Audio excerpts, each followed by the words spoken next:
Eu fui convidada para falar sobre a visita realizada por uma agente da prefeitura no dia 14 de julho na minha escola. Mas, antes disso, eu gostaria de contar um pouquinho da minha trajetória, para que vocês me conheçam e para que o que eu vou dizer a seguir faça um pouco de sentido. Eu sou de Conselheiro Lafayette, que foi citado no vídeo, né? E, quando eu estava na 5ª série, eu mudei de escola. Eu estava com 9 anos, quando eu tive a minha primeira aula de história com a Kátia. Ela era uma mulher, assim, eu olhava para ela e, assim, sabe, eu ficava deslumbrada com o conhecimento, com tudo que ela era. E aí, para além dessas aulas, né, que ela tinha uma postura muito bonita, muito altiva, e as aulas dela eram incríveis, né? E logo nos primeiros dias de aula dela, assim, eu olhei e falei, eu quero ser igual aquela mulher ali. Obviamente, eu nunca cheguei a 1,80 m, né? Mas eu busco, a Kátia me inspira todos os dias. Então, desde que eu tenho 9 anos, quando alguém me perguntava o que você vai ser quando crescer, eu sabia que o meu destino ia pertencer à escola, que eu faria faculdade de História e que eu seria professora. Eu costumo dizer que eu gostava tanto da escola que eu escolhi uma profissão para nunca mais ter que sair de lá. E aí, né, cá estou eu, quase 10 anos depois de ter entrado pela primeira vez como regente de aula numa escola estadual no município de Ouro Branco. Eu continuo apaixonada, como eu estive desde o primeiro dia, e ainda que eu saiba que eu não vou mudar o mundo, eu sigo esperançosa de que eu seja capaz de mudar, pelo menos, o mundo das minhas crianças, porque elas são minhas lá na escola, enquanto elas estiverem lá com a gente.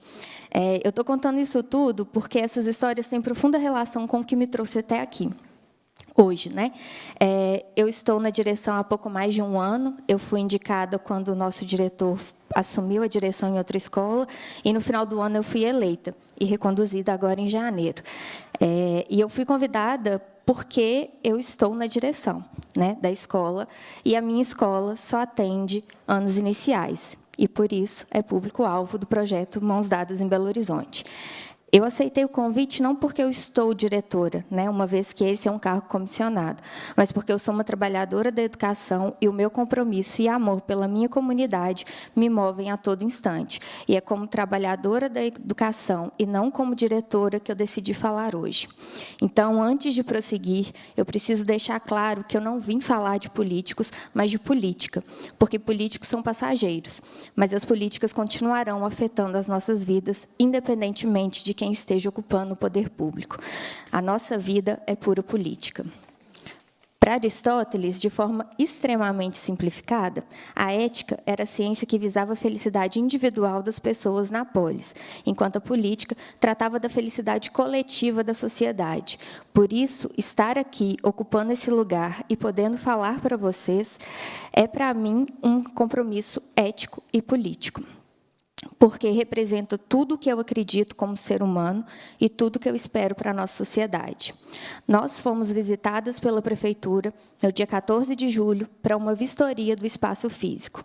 Eu vou dizer porque eu digo vistoria. Na semana anterior, a gente recebeu uma ligação agendando o horário. E aí, isso foi na quinta-feira, se não me engano. E aí, elas queriam marcar a reunião na terça-feira.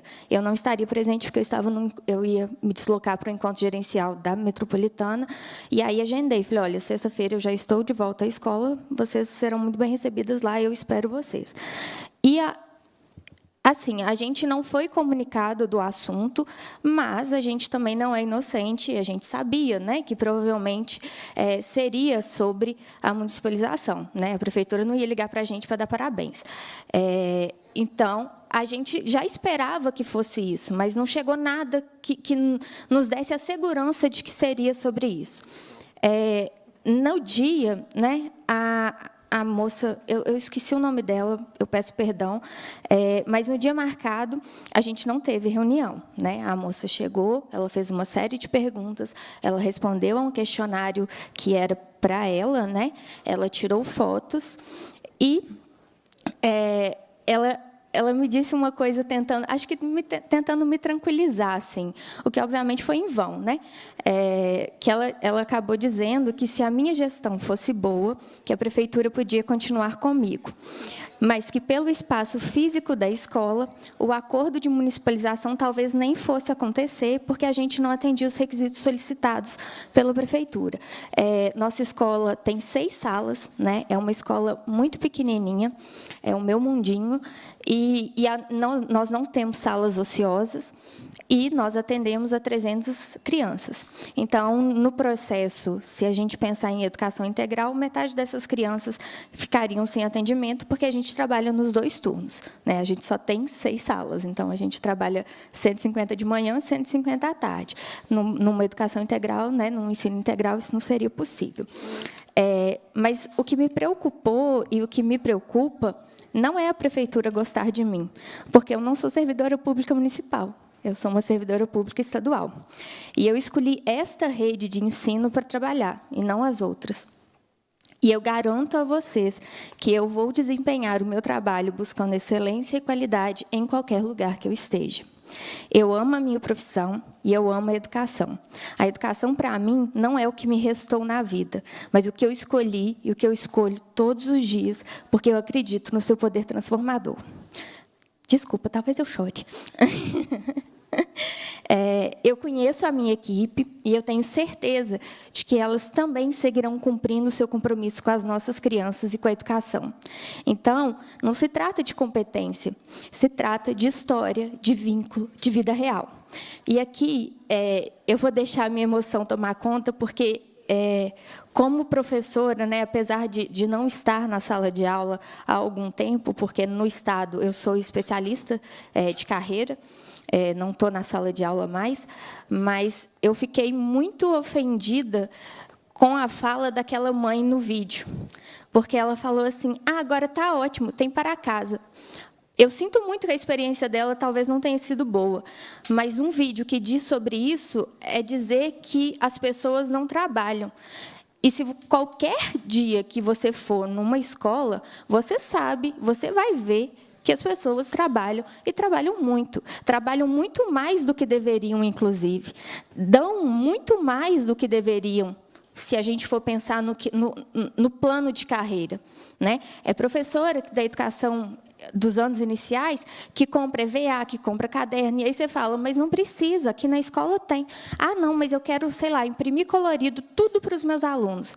Você fala assim: mas aqui na escola a gente vai fazer, mas na escola não dá conta de fazer tudo. E traz de casa, e imprime em casa, e faz lembrancinha. Então, assim, vocês me desculpem deixar a minha emoção falar mais alto, mas, assim, eu acho que é uma ofensa muito grande a todas as professoras que se dedicam, e se dedicam demais, dizer que agora está bom porque tem para casa. Eu acho que, assim, talvez lá não tivesse. A minha escola, por exemplo, só não tem para casa sexta-feira. Então, eu acho que é uma generalização perigosa e desrespeitosa com todos os profissionais que estão dentro da sala de aula. Voltando para o meu texto, falando de história, no dia 6 de setembro do ano que vem, nossa escola vai completar 50 anos como Escola Estadual Sara Kubitschek Itamaraty. Nós temos gerações de famílias como egressos e estudantes. É muito bom ouvir pais e avós, quando vão lá fazer as matrículas, contando as suas experiências na escola. E eles ficam incrivelmente felizes, falando assim: meu filho vai estudar na mesma escola que eu, no mesmo lugar, essa sala aqui, eu estudava aqui com a professora tal. Nós temos raízes e laços muito profundos com a nossa comunidade escolar, e nós precisamos que isso seja levado em conta. Nós atendemos, como eu disse, né, atualmente mais ou menos 300 crianças, e nós possuímos 40 servidoras em exercício. Nós temos 2 homens, mas como eles são a minoria, eu tratarei como servidoras, porque nós somos 38 contra 2. Mas eles são ótimos também, tá? Estamos aqui há anos. Nós somos arrimos de família. Somos famílias inteiras que se organizaram e se organizam e organizam suas vidas em torno da nossa escola. Nós pertencemos a esse lugar, e nossos vínculos com as famílias não podem ser medidos em números, mas cuidamos umas e uns dos outros, porque temos os mesmos objetivos, que é o melhor para as nossas crianças. Pensando nisso, eu quero tratar de um ponto que eu acredito ser de extrema importância, que é a inclusão das crianças que necessitam de atendimento especializado.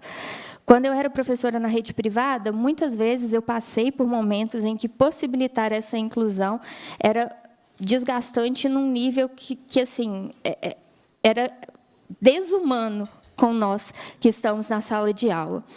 E agora, como gestora, que atualmente atende, né, nossa escola tem 15 crianças que são público-alvo da educação especial. Né? Numa escola que tem 300 alunos, é muita coisa, né? E graças a Deus que elas estão lá, porque elas são maravilhosas. Eu posso afirmar que muitas dessas famílias que a gente acolhe, né, tiveram experiências muito negativas em outras redes e encontraram na rede estadual de ensino o apoio que necessitavam. Eu trago a questão da inclusão porque é sabido que em muitas redes municipais de ensino não há uma professora de apoio habilitada, devidamente habilitada, né, como há na rede estadual, mas sim monitores, estagiários, mediadores que até possuem uma capacitação, mas que não possuem aquele conhecimento que, na hora de uma crise de uma criança que tem um autismo mais severo, por exemplo, vai dar conta de lidar tão bem com a situação. Né? E por mais que as crianças que são público-alvo da educação inclusiva sejam a minoria dos alunos que nós atendemos, eles são tão importantes quanto qualquer outra criança. E me preocupa muito o atendimento que será ofertado a essas crianças, porque elas merecem uma educação de qualidade e uma educação especializada para ajudá-las a se desenvolverem, porque elas se desenvolvem no tempo delas, mas elas fazem coisas incríveis, e isso precisa ser falado. Né? E as professoras também. Né? As professoras conseguem coisas com essas crianças que a gente... assim, né, vocês viram que eu sou muito né, eu sou muito emotiva. Eu choro diariamente, praticamente, lá na escola, porque, assim, às vezes é um menino que não conseguia guardar uma letra, começa a ler, né? Uma criança que, esse é um caso real mesmo, uma criança que está com a gente há 3 anos, nunca comeu uma comida da escola, esse ano bateu um prato de tropeiro. Assim, é um vínculo que a gente cria com essas crianças que vai além da carreira, da profissão, da obrigação do trabalho. E aí, eu peço gentilmente que vocês não as excluam dessa equação, no momento de implementarem ou não esses processos. Nós sabemos que a LDB prevê que o ensino fundamental deva ser ofertado prioritariamente pelo município, né? Mas como políticos que fazem política e devem atuar para o bem coletivo, eu estou aqui hoje pedindo a vocês que se lembrem que, por trás de cada número, em cada planilha, há uma vida inteira que vai estar sendo afetada. Nós somos servidoras públicas estaduais e possuímos nossos números de MASP, mas nós não somos um número. Nós somos pessoas reais que se levantam todos os dias e se deslocam para a nossa escola, e trabalham, se envolvem com os processos de ensino-aprendizagem e buscam transformar o mundo das nossas crianças pela educação. Retomando o início da minha fala, eu gostaria que vocês entendessem o poder que o vínculo entre todas as servidoras da escola, porque as ASBs, ATBs, docentes, todos são educadores dentro daquele espaço. E esse vínculo entre a gente, né, e a comunidade, isso é muito poderoso. Né? Eu nunca mais tive contato com a minha professora Kátia. Eu nem sei se algum dia ela soube da importância que ela teve na minha vida, mas aquela mulher mudou a minha vida para sempre. Eu tive outros professores que me inspiraram a concretizar o meu sonho de ser historiadora, mas foi a Kátia que fez todo o meu mundo particular se transformar. E é esse sentimento que eu gostaria que vocês entendessem, porque a educação só transforma o mundo porque é feita por essas pessoas que inspiram e acolhem. Uma das coisas que a pandemia me ensinou foi que a educação precisa de presença, principalmente para a faixa etária que a gente atende.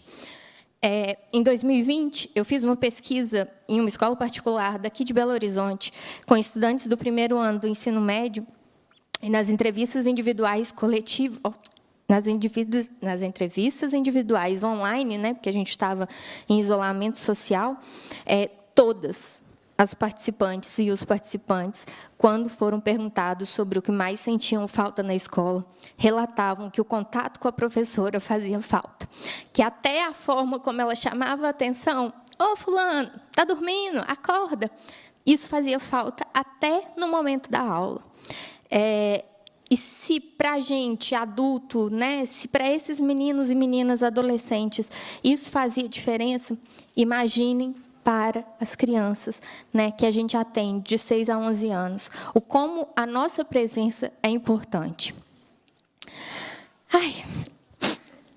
Em nossa escola, foi evidente que as alunas e os alunos que retornaram assim que foi liberado se desenvolveram muito mais e muito mais rapidamente, né, que aqueles que só voltaram com o retorno obrigatório. A gente sabe que a gente não dá para culpar a pandemia por tudo, mas ela é culpada de muita coisa, e a gente sabe que as crianças estão tendo dificuldades até hoje.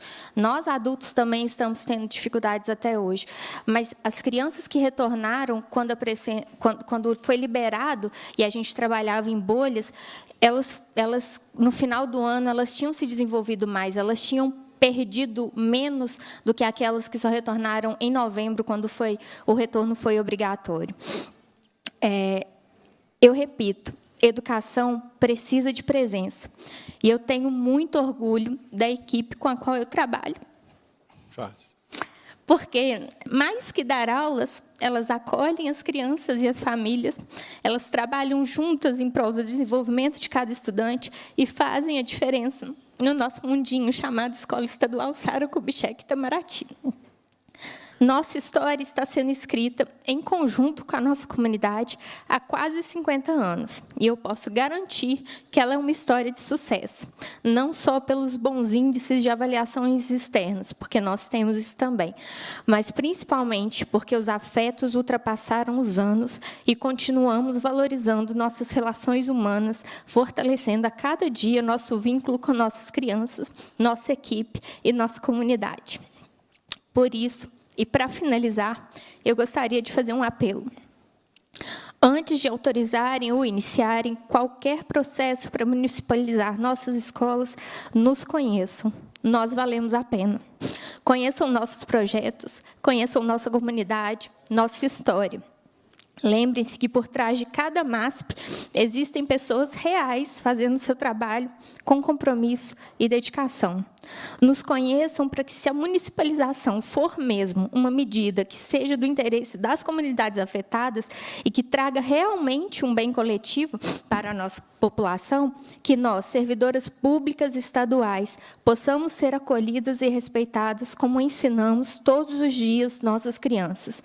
Por favor, nos conheçam antes de decidirem sobre os nossos destinos.